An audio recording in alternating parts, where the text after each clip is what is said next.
Okay, I just want to welcome everybody. Welcome to our, here comes Morty. Welcome to our folks who are here in person with us at the Donald Heater Community Center. This is our first in-person gathering since probably last June. So it's great to be here with everyone and our Zoom folks who have been so good at keeping, staying with us throughout this pandemic on Zoom, and of course, visiting from afar. So we welcome everyone on Zoom. The Susquehanna Valley Ethical Society is a community of all walks of life that learns and grows together through shared values, doing good, and nurturing the human spirit. We are a safe and courageous place in which members can build a community of friends, find inspiration and purpose, provide moral education for their children, celebrate seasons and life events, and clarify their world views. I'd like to share a statement on Ukraine. We are in solidarity with Ukraine as beloved community. The American Ethical Union and the Ethical Humanist movement believes a culture of peace in our personal relationships, in our homes, in our local communities, in the work of our ethical societies, and in our nation, including how our work against economic injustice, systemic racism, and climate change promotes such a culture of peace. As a result, the Susquehanna Valley Ethical Society denounces Russia's attack on Ukraine and joins our international communities in calling for an immediate and peacefully negotiated resolution. We condemn Russia's invasion and urge ethical culturists, freedom workers, and peace builders in the region to contact the representatives in the US House and Senate to call for diplomacy. We denounce Russia's invasion of Ukraine under the autocratic rule of President Vladimir Putin. It is a violation of international law, a threat to world peace and stability, and is endangering innocent lives. This act of aggression violates the values of the United Nations and ethical standards of decency. We are concerned about the personal impact this conflict may be having on members of our community. If you or someone you know in the Susquehanna Valley region is affected, we want you to know that we are here to support you. And though our resources are limited, we are available to offer pastoral counsel, sanction, and connection to better aid refugees seeking care. In addition, we are concerned about the impact this conflict will have on humanists and other free thinkers, given Putin's stance on the separation of church and state. And how can you help Ukraine? In this week's edition of the Valley weekly newsletter, there will be suggestions for where your generous giving will make the most impact. And now Phyllis will share announcements. Well, welcome everybody. I'd like to start with our announcements. Tomorrow, Monday, March 7th, we have our Ethical Action Committee meeting at 7 o'clock. Anyone is welcome to join us in that. We would love to have more committee members, so please think about it. Thursday, that date is wrong. Okay, sorry, it is wrong. Thursday, March 10th, at 7 o'clock on Zoom, we have our brand new ethical action program is now in session. We are excited to be joining forces with Vanguard Fitness to improve our ethical living through a healthy living. Join professional certified fitness trainer Brian Johnson for a half-hour session of stretching, bending, and exercise to promote wellness to our lives. Check your Valley Ethical Weekly and/or the website for more details and the Zoom link. And I do have to tell you, it's a lot of fun. I've done it a number of times, and it's a good time and a good little workout.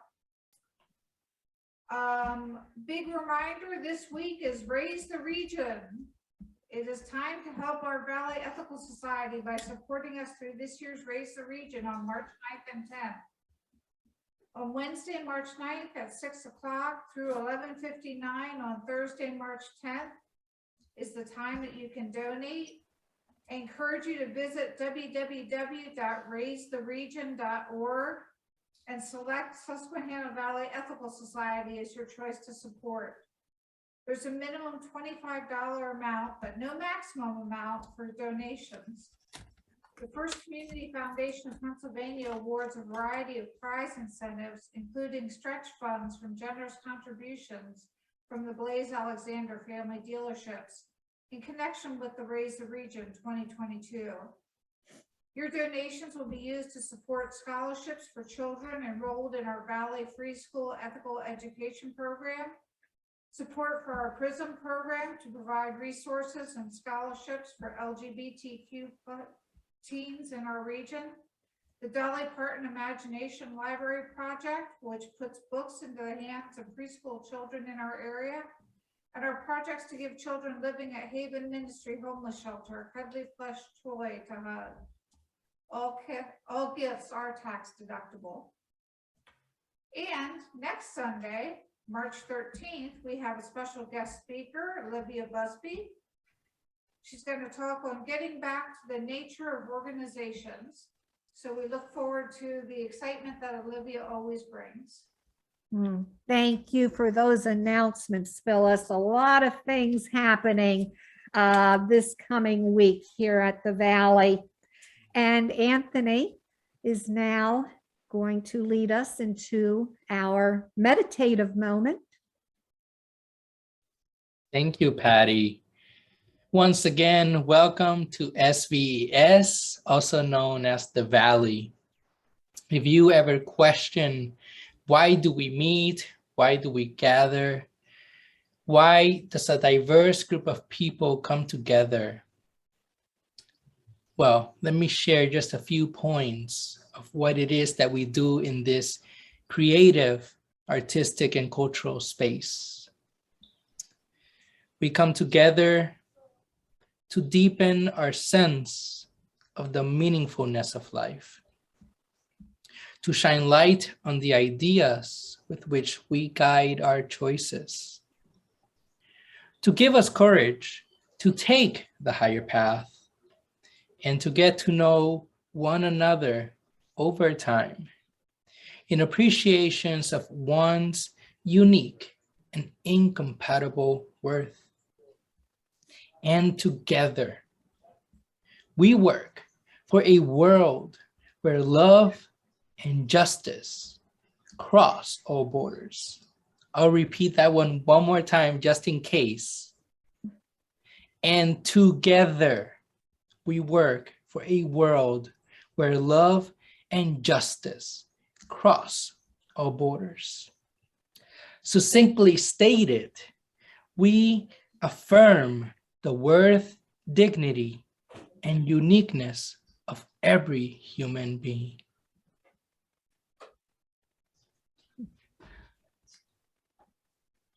Thank you, Anthony. We had a few more folks join us here at the Heater Center. Hi, Kim. And now Jay is going to share with us So in honor of course, this beautiful month of women's history, I decided to share with you a little bit of Zora Neale Hurston. And Zora Neale Hurston was an anthropologist, folkloric anthropologist, as well as a amazing novelist as well, and provided various thoughts and histories, particularly that around the African-American community. Her research led her to collect several stories. One of the most interesting stories I find is the story that she captures that says why women are able to take advantage of men. It is probably one of my favorite when I hear it. And it actually is a little bit of a unique cosmology. I do want to offer, though, just a very clear understanding that the story is rooted and comes from those who were possibly previously enslaved, and the different kind of relationships that you will hear at this time could possibly be triggering. And so I do ask you to gird your heart and mind, but at the same time, I ask you to remain culturally open to understanding that maybe this narrative can hold some moments of warning. So I just want to preference that. Starts off with the following. You see, in these very first days, God made a man and a woman, and he put them in the house together to live. Way back in the day, the woman was just as strong as the man, and both of them did the same thing. They used to fuss and fight often, all the time. They even had to figure out ways to balance each other out, and neither one of them could beat each other. One day, the man said to himself, I believe I'm going to go talk to God. And I'm going to get more strength than this old woman, because she won't mind. I'm tired of always getting beat by her. And I'm tired of always sharing. Well, he went on to talk to God. He said, good morning, old father. Howdy, man, God responded. What you doing around your throne this morning? Trouble in my mind. Nobody can ease my spirit but you. God said, put a plea right on it, and I hear and I see if I can answer. Oh, maker, this morning star glittering in your shining crown, and with the dust at your footsteps, making the world your footstool, and the birds blazing and the sun a-flying. Over all of eternity of the years, I understood your left hand as well as your right hand. I asked you to please give me more strength than the woman that you didn't give me. I don't want to always come down here past the moon and the stars to be straightened out by her. So I just need a little bit more strength. Oh, maker, will you do it for me? All right, man. You got more strength than the woman. So the man then ran down the steps and down to heaven, down back to his home. He was so anxious. He wanted to try his strength, and that woman was there. Woman, hear your boss. God done gave me some ability to handle all of your bossiness. The woman flew into a fussing fight. And she realized that she couldn't get him. She got herself together and was still upset. He was so proud. The man was so proud that finally he did not have to be bossed around by the woman anymore.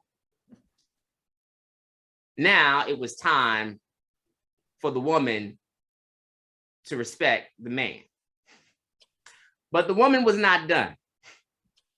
And she was not, so she goes and talks to God. And she goes and she says, I'm asking you now to give me the very strength that you have given to the man. Well, God says, I don't want to discourage you, woman, but what I give to him, I can't give to you.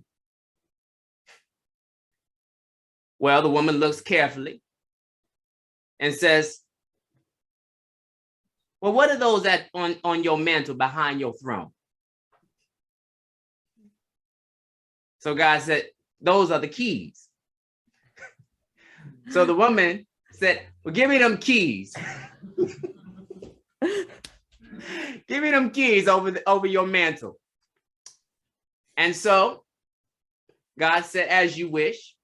And so she hurries back and she takes the keys and she locks 3 doors. And she begins to cook. And the man come on home. And all of a sudden, the doors are all locked. Frustrated as can be, he's banging on the door. Now, woman, you open this door that you done locked. And frustrated as he became, he wore himself out trying to beat down the door.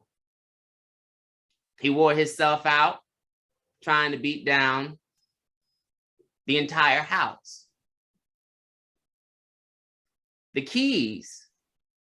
Oh, sorry. Frustrated as he could be, he went over to God and said, God, give me them keys that you gave the woman. And God said, I have no control over this situation. So you and the woman have to work out your differences. And from that point on, the woman has always had keys over the head of the man. What a delightful story.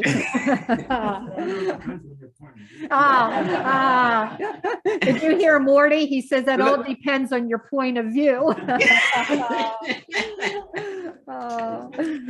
I figured that we would that we could delight in something like that. It comes from the book Mule and Men, and it is a compilation of various folklores. I do recommend, if you have never read Zora Neale Hurston or never heard of her work, to consider her work and read her. She was an amazing free thinker along the same time period of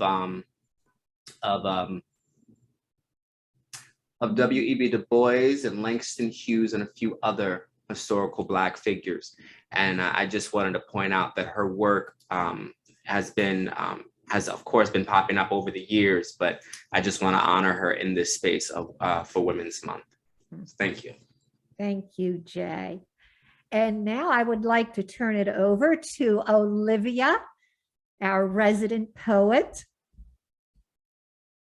Okay, hello everyone. Hello, Olivia. I have a poem today that I based off of. So if you don't know, I'm a tarot reader. I read tarot cards, which for me is just an aspect of storytelling using images, archetypes,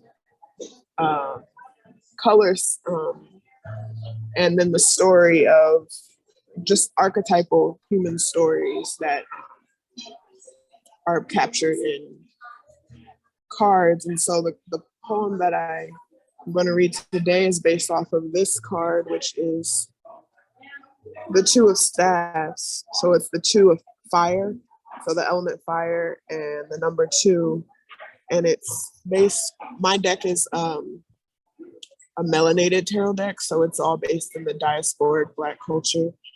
And this card is about basically the Two of Staffs in any deck is about twos are about decisions and duality, two paths. And then with the Two of Staffs, it's a fire, so it's like a passionate personal power. It's like for this card specifically, standing on stilts is gives you a different perspective to make a decision and to literally get higher to have insight. And it talks about in various diasporic traditions, they have masquerades, which is a form of like putting on a mask, maintaining balance. There's also the stilts are about maintaining balance. They're considered healers. And yeah, it's the ability to have clarity and look beyond. So I have a poem that I wrote based on looking at this card. It's called Balance in the Wind.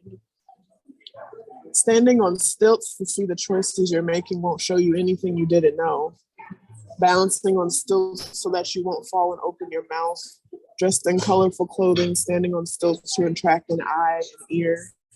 Taking longer strides than those on foot until the wind veers. Perhaps they'll lift you up, carry your fabric like sails and place you comfortably one step in front of the other. The wind always has a plan of their own, so they might blow you down with a whisper about how it's not time for you to be here this high. It's not time for you to be seen so vibrantly. Wind might sigh and let you know time is not on your side, withdrawal. Getting down from stilts to see the view from below again, familiar. But you've been able to see what's there, way over there, far ahead, and you want to venture. Getting down from stilts to walk home. Walking where the wind doesn't have so much sway means you can fight will and decide for the day you'll be out and about. The wind won't have strength to take you out unless they want. The foundation is grounded, so we walk on, mesmerized at the scene playing out in the town below. A smell in the air of the sun saying goodbye, descending, but leaving an orange glow behind, reflecting off of a building and spreading pink and blue shades. It's a special time of day, a day to fly. There are answers to receive and they're coming soon. And then I have another shorter one that is, I like to talk about time a lot. If the theme being mindfulness, essentially is working on a relationship with time. And this was called Time Traveling. In our bodies, time stands still, measured by the space we claim with care. In our bodies live the moments of existence, histories transformed by the senses, healed only with the myth of distance. In our bodies, we reconcile the violence. Our stomachs process the resistance. Ears shift to new frequencies of possibility, constructing sentences to express our grace. This moment is holding forgiveness to exist amongst such tragedy. Is it to tell new stories of meaning making, myths of disruption? In our bodies, knowing lives. Breathing reads triumph, speech writes on silence. In our bodies, history is told with the force of truth, a narrative structured with rhythm. We climb the wall of empire. In our bodies, time stands still and we soar among it. So, yeah, thank you. Thank you, Olivia. Thank you very much. And we're looking forward to your program with us, Olivia, next Sunday. Thank you. And now we'll turn it over to Jay and Nadia. Nadia, welcome to our community. And we're so happy to have you here today and looking forward to what you and Jay have for us. Thank you so much. It's such a pleasure to be here. Thank you all so much for inviting me and having me today. Yes, I'm so glad, really glad. For those of you who do not know and have not had the opportunity, but I just want to let you know that Nadya Dutchin is the executive director of the American Humanist Association, and with more than 10 plus years of community engagement, strategic partnerships and youth development, fundraising, and change management experience. Nadia is no stranger to of course, this work that we were trying to do here in the Valley. So I truly had to invite her. But in addition to that, her wisdom around climate justice has been, is really what has really been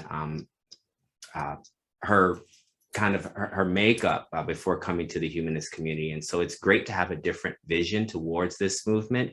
It's great to have a different energy. And I'm very, very happy to see that the movement is taking a different direction and seeing that it is becoming radically inclusive and radically forward thinking, and not only just free thinking, right? Which gives us some motion to what we've been trying to do with regards to the humanist community. And one of the things that I've been very excited about talking with Nadia about is the experience and the kind of in the relationship between Buddhism and humanism, being that she has been involved in being a practitioner and kind of having shared values. I am very interested in kind of bringing us into her connection between humanism and some of those shared values that we might see within other traditions. And as you know, in this space, we definitely love to kind of we love to actually share in that. And we love to also cultivate a space that allows for all walks of life to find a meaningful connection between each other.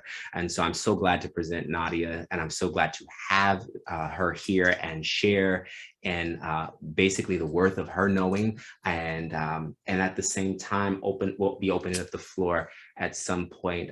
So we have some time. So Nadia, if you just want to give us, if there's anything that I missed that I should like highlight, I know I should probably highlight your amazing daughter, and I should highlight the fact that like we are like actually in the same like city neighborhood, and that just makes all the world of difference to me when you're this close to someone who is also such an agent of change. And please feel free to add more to that if you feel. Well, thank you. Well, and it's so funny. I'm very familiar with the Susquehanna Valley in and of itself. When I worked for Be the Match, a lot of my work revolved around like Philly, Allentown, Scranton, up and around Lewisburg. So I did a lot of work in your neck of the woods, and I love it. It's beautiful. Wonderful, wonderful, kind people always, at least the folks I ran into. And maybe it was because it was the work I was doing around saving lives, physically actually trying to manifest bone marrow donors for ailing patients. But the people I met were just always amazing. So I'm so like genuinely glad to be here. I would like to, I guess maybe just share a little bit about like my journey here. And possibly talk a little, I don't know, there's so much. So I think I'm the first Black woman to lead AHA, which, thank you. It's a double-edged sword. In this moment, we see a lot of organizations bringing in Black women to come clean up the diversity mess. One of the reasons I chose to come to AHA was not just like, hey, I got offered a job and here I am. I chose to come here because of the support. Our board, our staff, and many stakeholders, a lot of our donors, a lot of our members, and chapters are very, very supportive of the strategic plan, which is really to bring in more young people. And the younger crowd are just inherently more diverse and more kind, more self-actualized. And I have lots and lots of years of experience building programming with young people. So I'm coming into this work not as a seasoned, decades-long humanist, but as a professional person with lots of work experience on getting this work done. I had a brush, literally like a brush with humanism before. I didn't know I was a humanist until I actually applied for the job, and I looked and I was like, oh, that's me. I do that. I don't think I actually identified with the movement, and I most certainly didn't participate in it. I've always participated in like Black atheist spaces. But my journey to get to this place really, as Jay mentioned, is really rooted in like my I think most of us, when we start to step away from organized religion, we normally go to Eastern religions first, just to kind of see what else is out there. And I happily got stuck there, in simply understanding that, you know, the world is full of suffering. Yes, it is, and it is also full of joy. They are right, you know, abutted right against one another if we choose to, one, not contribute to the suffering of other people, and seize joy and distribute it where we can.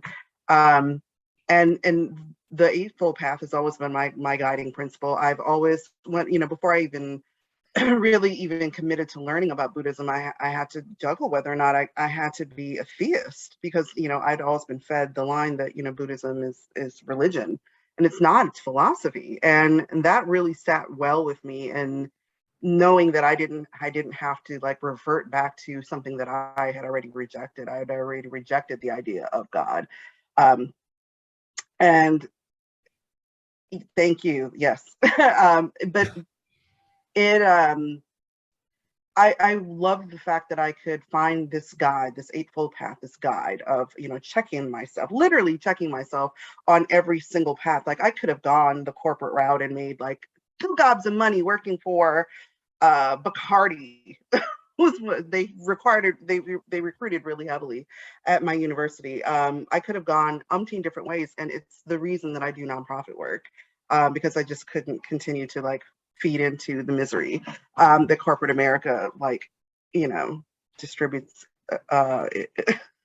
just indiscriminately in the world. But I use it, you know, really a lot for myself in my own life. And so it was the springboard for me, you know, really being able to feel rooted in something and connected to other people, and historically connected to an actual movement, whether it considers itself a movement or not. It is really the basis for the work that I do and the way that I operate in the world. Oh my gosh, this is great for those of you who are in the actual physical space. I just want to share with you that the eight steps that Nadia is referring to deals with right understanding, right thought, right speech, right action, right livelihood, right efforts, right mindfulness, and right concentration. And so if you've ever really you know, with it, particularly within ethical culture, and I want to point this out, that being that our movement predates humanism, and our founder does as well, a lot of his thinking was also rooted in Eastern thinking and practices. And so when we think about our space and where we are often in a space where we're not interested particularly in that organized religion component or necessarily a right belief, but more so right action. And so a lot of these things fuel within the 8 steps kind of fuel this practice to mindfulness. And so I'm just glad that, you know, Nadia brought that up. I you know, as you said, you know, like, you came to this movement. I think you and I share this thing. It's like, it's humanism ends up holding our worldview, and we never realize it, right? And so we're on this path, and I wonder if you can help us understand, if you can, what was the path that you particularly were on? Maybe a social, like, you know, socially, what were you experiencing politically, or something that would kind of, all of a sudden, it was like maybe humanism, possibly, if I could be wrong in saying this, but like becomes this moment of enlightenment. Like, I should be here, being a change agent here, right? Can you speak to that a bit? Yeah, you know, when I was, I left my last job last January, and it was like, it was technically a layoff, but it was, you know, it was mutually agreed upon. I planned to leave the organization to ensure that a youth leader would, you know, can take over the helm of the organization. And so I had a lot of I had a lot of good deep rest for many months. But I interviewed for a lot of interesting jobs, things that I had done before, things that I had not done before, and things that I wanted to do. And I had, honestly, it took maybe 10 months, but I had multiple job offers sitting in front of me when I took this job. And the reason I took this one was because number one, I was not looking backward. I didn't look back to something I'd already done before. So the other jobs were in like, healthcare nonprofit, which I've done before, sustainability, particularly solar. I've done that before. And then I had this opportunity. I'm like, this is new. This is new. Also, I found myself feeling really, really strongly about how organized religion in particular, particularly the Black church, has been so harmful. And I say the Black church because that's where I came up, where I chose to come up. My parents are actually Catholic, and they still are Catholic. It's interesting. Holidays are interesting. But I had a moment to think about who I wanted, how I could live my life out loud without having to apologize for myself or continually hide behind being an atheist, and also being a really loving person. Everything that I do is truly rooted in love. And I think in this moment, in the last 2 years, looking at the way our society has been fragmented because of COVID on so many different levels, like we've been physically distant. I mean, I'm seeing the folks in the community center, and I just could not stop smiling. I'm like, look, people together in the same place again. I met Jay and his mother, their mother, yesterday, Friday morning. Before yesterday, yeah. For breakfast, and they're literally the first people I've hugged in ages, like were not in my immediate family. I mean, I don't know how much I needed that. I needed that, that embrace, and to give that to someone else also.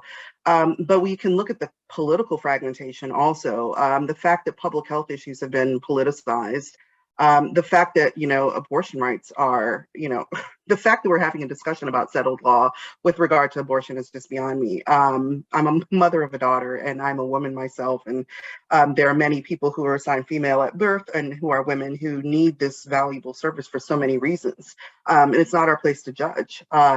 There's so much going on. And the AHA does so much of that work. Separation of church and state, Fourth Amendment. There's so many issues that the AHA lobbies around and then actually litigates. But in this moment, I think we just needed some sanity. It's been brewing since the 80s. I am old enough to remember I was a child, but I do remember the 80s. I remember wondering what the heck was going on with the world. And it's been continuing to, snowball downhill. And we all know, pardon my French, but shit rolls downhill, and that's where we are. And it's fallen squarely in our laps. And in this moment, we need sanity. And who better than humanists and folks who are in ethical culture and our Unitarian brothers and sisters, our full out atheist brothers and sisters? Why are we not leading the charge? We are sane, thinking, good people. Really, just our actions speak for us. We're not, this is not a lot of, but there are plenty of us that are, can have blowhard pontificating moments. But when it comes down to it, we believe in action, and we love through action. And in this moment, I think the world needs us, and the world needs us to kind of take those keys and unlock some of the doors that we've allowed to slam on us over the years. And there are more of us than there are of them.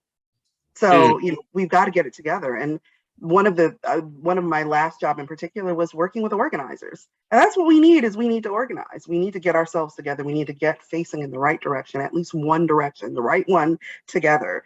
And if we have different methods and we walk at different speeds, some of us skip, some of us run, some of us might be biking or doing whatever, sailing in a boat, whatever. If we're going in the same direction, we're doing it right. And that's what we need to do in this. So that is the power that I've always felt in myself, is just that of an organizer and someone who can rally people and, get folks excited about the work, because it's work. It's not, while there's pleasure and there's joy in it, it's work, and it's going to be work for all of us. But I'm so excited about all of that in this moment.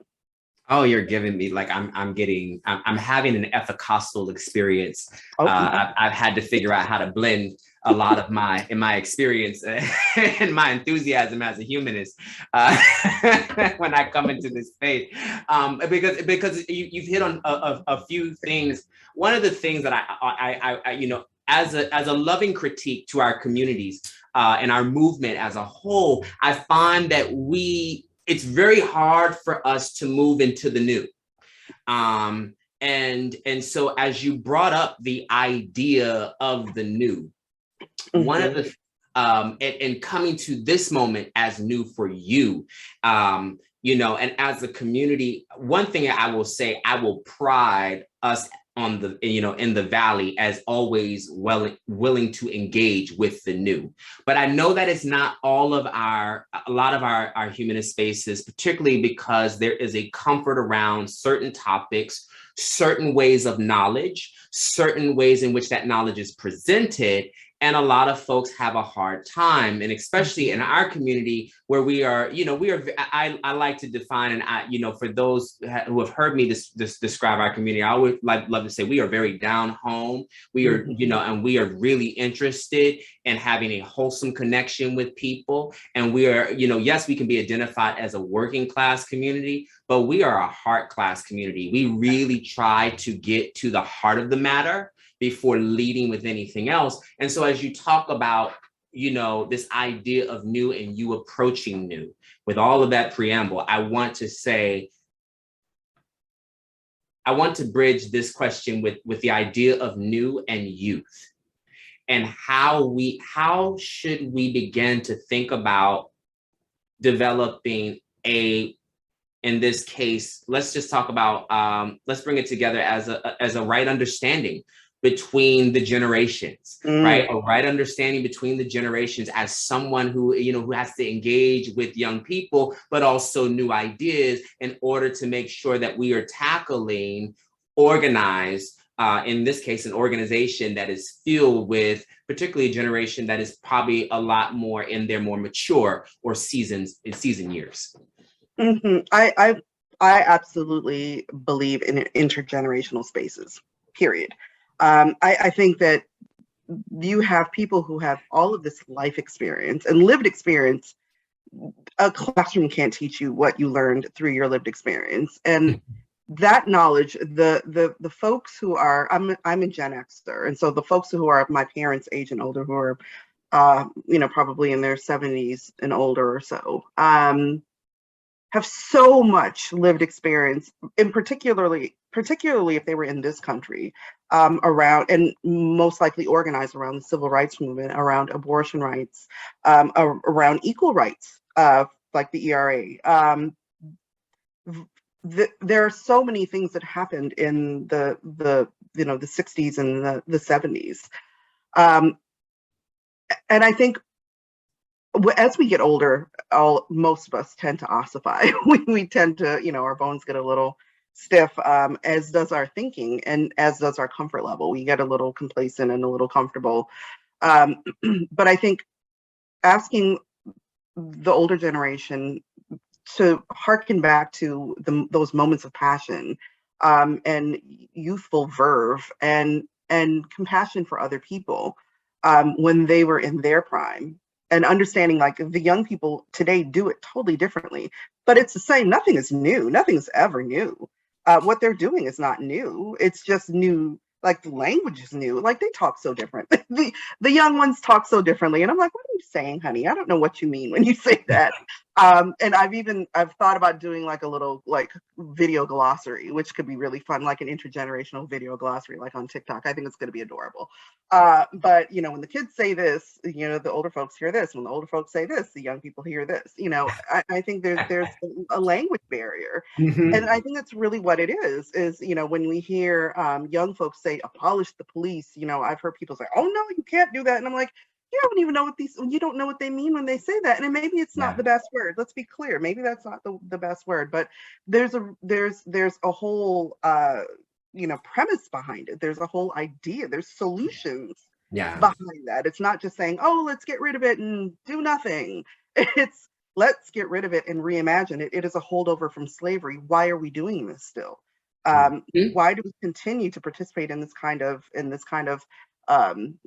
justice system that's not just for anyone. And now that it's mostly televised, now people are starting to get it. But so with that, again, intergenerational spaces are the way that we solve that problem, is by putting people together, putting everyone together, and and keeping our ears open. I think having an attitude of lifelong learning is important, and it's a gift we can teach young people, to commit them to lifelong learning as young people. And then those of us that are in the middle, the Gen Xers, the people everyone forgets about, we can tote the information between the two. We can be the go-betweens, the liaisons, the translators. We can do that because we're the people who raised the millennials and the Gen Zs, and then we're the ones that are taking care of our aging parents and grandparents and aunties and uncles and whomever around us. But the intergenerational space is how we actually solve that. Again, nothing ever is new. Just our tactics are different. They sound a little different. They smell a little different, but they're the same thing. This is so beautiful, because when we think about, like, I'm thinking about this idea of like right mindfulness. I'm kind of moving us through these steps, because I think it's very heartfelt to kind of move us through kind of what are these core values, and I want to just stretch and offer a friendly reminder to some of our dear ones in this space, that too, like, even though Buddhism is classified under religion, it is actually a philosophy, and it is a way of life, and so that is so that I think it's important when we talk about this, that we talk about it not from a standpoint of like, I'm talking about faith traditions or faith practices or devotionals. I am really talking about actual practice, as in living practice or ethical practices, or what we often have called in our community, right, ethical living, right? So here are some values that we share, right? And so I just want to offer that friendly plug if we're having a hard time trying to figure out how that might have connected, that Buddhism is a philosophy, and it's definitely rooted in a way of life. One of as you were talking and speaking, so much has come up for me when I think about the idea of mindfulness and right mindfulness, and helping us talk about this bridge building, right? Because I believe in this community, we have the ability to be bridge builders. And as we talked a little bit last week, I mean, I'm willing to build a bridge from all the way from, Lewisburg, all the way down to Harrisburg, all the way down to Baltimore. I like that kind of bridge work, right? And so, right, because the way that this community is extending itself, I mean, we don't even that's small compared to what this community is, right? And so as you talk about organizing, and I hear this thing around walking alongside from you. I just kind of, if I may, kind of extract from that, I hear this thought of like walking alongside, not only just youth, not only just around like language barriers, and not only just a multi-generational concept, but I hear someone that's doing courageous walking in spaces that seem unfamiliar, but are shared in value. I'm wondering if you can help us understand if you can, I know this is very organic, but what are the skill sets you have in walking alongside those who are different or in different spaces than you are? What is that courageousness built? What are those elements of courageousness? The model for the AHA is good without a God. And my goal is to lean into good. The without a God is our reason. That's the reason that we do it, is because we know we only have this one life and we have to live it well. But good is really it. The people of the global majority, and most people, want the exact same things. We all want healthy food, clean water, clean air. We want to be able to, see the world. We want to give and get love. We want security. We want safe and healthy homes. We want to find joy each day. And we want to find meaning in the work that we do, regardless of whether or not it's paid. I mean, ultimately, like my dream is to live in like the Star Trek world where we need no money and we can pursue our, our intellectual, pursuits and live in a live in a totally different way, that we can just focus on making the world beautiful and better in our own way. But having said that, it's drawing those lines. It is that bridge building that you just mentioned. It's literally drawing the lines. Like, we have more in common than we have that separates us. So whether or not you are a religious humanist, whether you are secular humanist, I think it's a kind of a redundant is the word, I think. We just had this conversation last week. Right. Like there's so many, like we, within our own movement, within our free thinking movement, and then that encompasses everyone. And people who are religious and people who are sitting in the middle. There's a whole swath of young folks sitting right in the middle who are like, I know I don't want to do that, but I'm not sure about this other thing either. This is where we get to shine. Like, we can make, we can set out like cushy armchairs and nice poofs and pillows on the floor and, warm up a bowl of, like metaphorically, of course, warm up a pot of soup and, invite people in to warm up. And we're seeing it in Ukraine, for example. I saw a video with someone's mama had some young boy who was a soldier, gave him a cup of tea and a pastry and FaceTimed the boy's mother. That is the world that I want us to live in, that we're like, let us have compassion for people. Let us, pour out our hospitality to one another. I would like to think we were all raised better than this. Like the boorishness that we're seeing out in the world, I'd like to think that we were raised better than this. But what we do is we can lean into the fact that we all want the same things. We all want safety and joy and happiness, and we want a modicum of peace in our everyday life. Those are the commonalities that we have. So all of those other details, this is not the space for this. The AHA, the humanist movement that I'm trying to affect change within, that is not the place for that. If you want to do good things and you want to be around good people who just want to get the doggone work done, come join us. And it's really that, like, there's more of us than there are of them. And just because they're louder doesn't mean that they're right, and doesn't mean that there's a lot of them. They're just loud. And so, like, right now the squeaky wheel is getting the oil, but like, and that's part of our problem too, is as a larger community, is we do so much good work and we're so quiet about it because we're so humble. And that's okay, and that's fine. But we really need to be telling people it is safe. You are safe here with us. And we need to be telling people we do good work. One of the things that Anthony was probably one of the first people I spoke with when I joined staff. And one of the things, I think Anthony almost fell out of the chair when I was like, I really want us to focus on the arts. I want us to focus on, on how we can make the world beautiful. What is a movement without songs and signs and documentation of that, and pictures and murals, and what is a movement without those things? It's something that's been starkly missing from our movement, from the humanist movement altogether.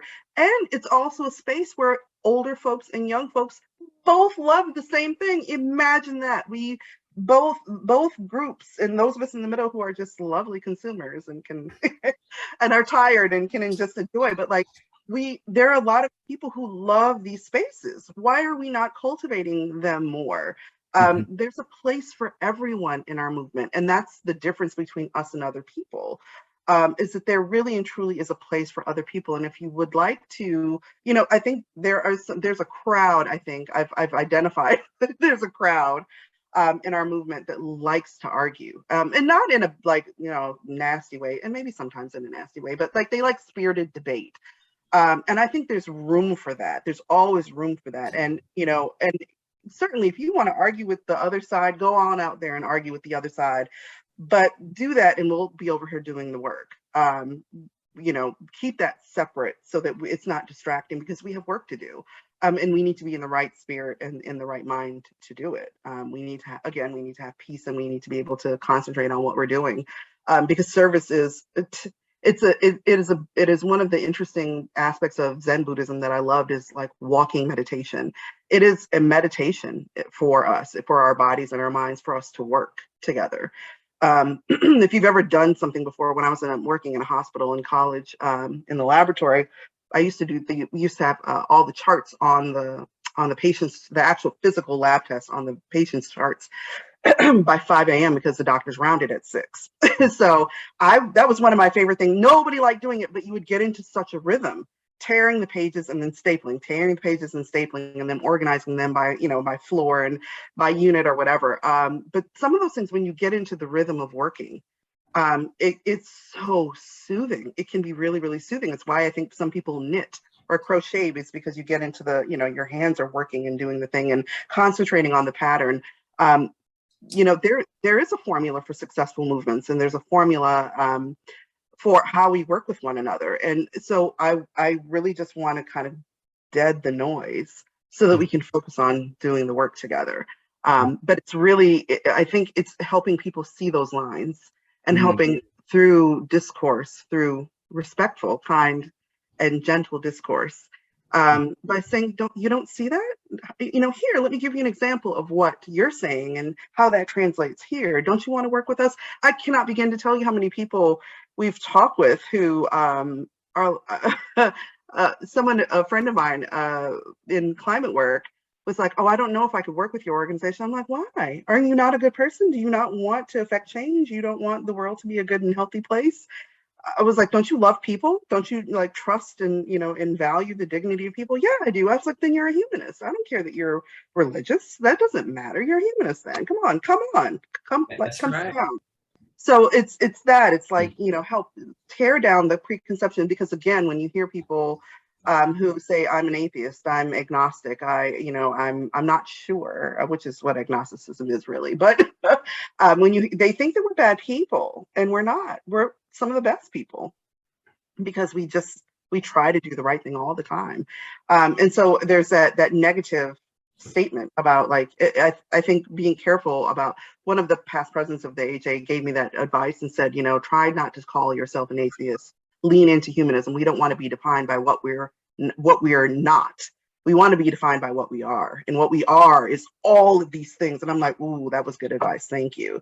Yeah. I don't want to be pigeonholed into, like, I think people think that we're like murdering chickens and small children in our backyards. I don't know what people think.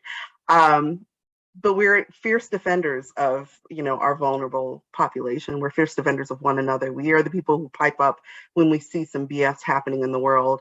We're the people who will go and, clothe and feed and, house folks. Literally come in, here's some food, here's some money. We're those people, and we do it because we know it's the right thing to do, and because we know what it's like not to have. Also, even those of us that are privileged, we are able to engage our compassion. So I think it's that, it's building those bridges, and it's gently explaining, and in a very, very open-minded way that, hey, you're this too, aren't you? And I think people respond really well to that. Yeah, I think one of the things that as you're pointing that out too, and how we address ourselves or identify ourselves, of course, it is very hard for many, probably many dear ones in this space, and some I've met, they have a hard time articulating moments in which they are non-theistic, atheist, agnostic, or free thinking, without having, of course, the questions. I myself, coming up out of, coming and growing up out of the Black church, I often now, I've often just gotten to a space now, if I, identify or bring up the term humanism, somebody asks me, what does that mean? I often say, I'm beyond belief. And it kind of sits with them in a very different way. And it already denounces the idea that that I'm a non-believer or an unbeliever, or, and putting, and really, especially for those when I'm especially engaging with those from the African-American community or the African-American church, it's really interesting. And to think that when they hear such a term, you know, they're like, well, what do you do with that? And I'm like, it's the same. It's no different than what you do with your faith. I just decided to go beyond. Right. Like I pulled up my bootstraps. I got this good training and we're good. I don't have to I'm not codependent on dogma. I'm not codependent on an institutionalized religion. I'm not codependent on sacred texts, right? I'm not codependent on those things. I value that those are ways of knowing for you, but for me, as my old cultural, mothers in church would say, they would say, if God never does anything else, God has done enough. Well, I'm okay with the done enough part, right? And able to walk with the enough. I am enough. I know that I'm enough, and I can make a difference in the world. And so I just say that to encourage some of you who are really oftentimes looking for the language to put together for some of our friends and family who are deeply rooted in religious tradition, to serve them with something that will speak to your values, right? Serve them something that will speak to because, and the reason why this theme is so important is because being, identifying as an atheist, identifying as a humanist, identifying as a free thinker, identifying as someone who is okay with bringing in questions, you are in your right mind. You are in your mindfulness. You are practicing mindfulness by ushering new ideas, by engaging the search and the question, right? It is what James Baldwin says, that it is an act of love. That love is a state of being, right? It's a state of being, James Baldwin says, and that, this is not an infantile, he criticizes America saying it's not an infantile American sense of love, right? This is a quest, a daring, and a growth. A quest, a daring, and a growth. And so I know that, that we've definitely, there's so much here. And I hope that you can take some of this wisdom from, I'm gonna have to say it in a very J way. Look, this is a sister who's an executive director, but the presence of mindfulness and the exercise of mindfulness, that's a different kind of direction. That's not somebody we didn't just hear a bunch of corporate yaya. And we didn't just hear something about like propaganda about how amazing we hear someone speaking from their values and how they navigate and chart their path, right? And that is important because that's how you want to engage and how you want to walk alongside someone. And so we're not just choosing a direction and sharing in conversation with somebody who is coming to show off. We are actually engaging with somebody who is standing in their values and also walking alongside us in those values. So I wanted to point that out for us. If you didn't get a chance to see that, that's something that's very important to me as as this relationship is even being strengthened more and more. But I want to move us into, it is 2:34. I know we have to kind of move forward into the Q&A, and I know we're going to end the recording soon. So Patty, I'm going to turn it over to you. And Nadia, if you don't mind hanging in there with us for a few seconds. I'm here. Okay. All right. So I would like to open it up for anyone who might have some questions with Nadia, and we will stop the recording for our Q&A if folks don't feel comfortable having that broadcast to a larger audience when I get this recording posted on Facebook. So I will stop the recording right now.